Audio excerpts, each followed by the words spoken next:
time for CCN Arts with Anne-Marie Villicana and her guest, the world-famous Billy Mitchell. Absolutely. You know, there's nothing like jazz, the original American art form.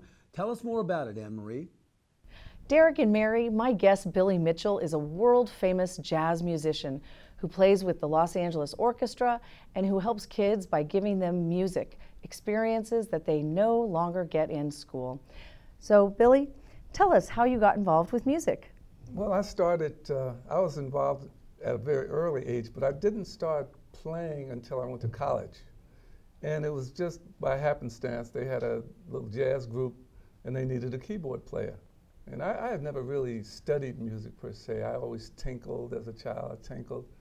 Ironically, my mother was a piano teacher, but she could never get me to stop and take lessons. But I think she somehow knew that it would be a part of me. And she encouraged me. But when I went to college, I had the opportunity to start learning. And I played with a little group, and it just kept going. It wasn't in my plan to become a professional musician. Oh, that's fabulous. That was not my plan. Well, let's play one of your pieces. Let's play Jambo Rafiki. And you said in African that means hello, friend? I believe so. All right, well, let's take a listen.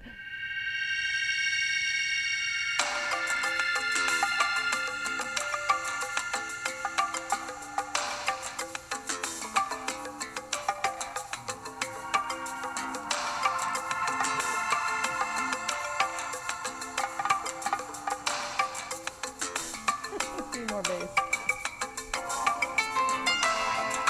That's the great part.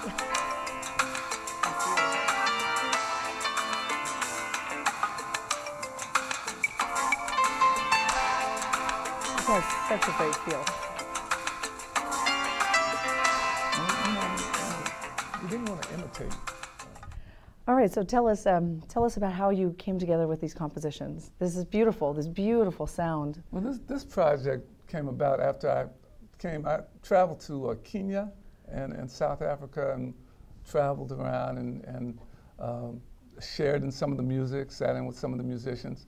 And when I came back, I wanted to create something that was kind of my interpretation of Africa, not to mimic it, not to copy it, but I heard a lot of music that I had not heard before. And it was really inspirational.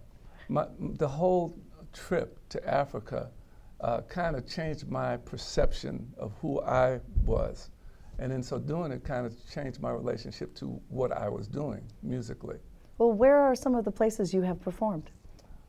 Well, I've been fortunate down through the years because I've been performing for a long time and with different people. So I performed in Europe and Asia and Africa, and most of the places where they have international venues and concerts and things like that, I've had the opportunity to play. And even in our local Pasadena. Oh yeah, oh yeah. So we play at the Levitt Pavilion in the summer? Usually every summer, yeah. Well, tell us, you have a wonderful program for children. Tell us, what do you teach the kids that they don't learn in school? Well, you know, it's been an issue, the availability of music education in our schools. And in some of the schools in South Central, they have no music. So I know you told me a story. Your mother was a piano teacher, and she said, well, if you don't learn now, Billy. She tried to get me to, you know, that's one of the reasons that I started these programs, because I'd like to see our young people learn correctly. I did not, and I've had to struggle through my whole career because I didn't get that basic foundation. And so I work with a lot of young hip-hop artists. I try to get them to learn and to understand what they're actually doing. Technically, it makes it a lot easier. So you said you're really teaching them how to read the music on the page rather than just being a natural musician. Yeah, that being a natural musician can really affect your development, because you'll start depending on your ear, and that's the worst thing in the world if you're going to be a musician. So we try to get our kids to really focus on reading and the theory and all the principles of music. And what do you love most about teaching these children? I don't teach that much now. I'm fortunate enough to have some really great teachers on staff. I spend most of my time trying to raise money to support the program, to move the program forward. But the thing that I have, we started a youth symphony down in Watts, and I didn't know that much about classical music. I came across some material on El Sistema, a program down in Venezuela, and it was obvious that it had changed the whole culture. Well, so we initiated it in Watts. We kind of went into Watts, and I've actually seen music change. all right. Well, listen, Billy, we're going to have you come back, it sounds like. So how do people get in touch with you?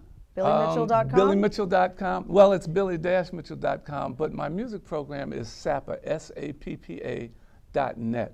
All right. That's all the information that is needed. Well, thank you. So, Derek and Mary, after this wonderful little moment of jazz with Billy Mitchell, back to you.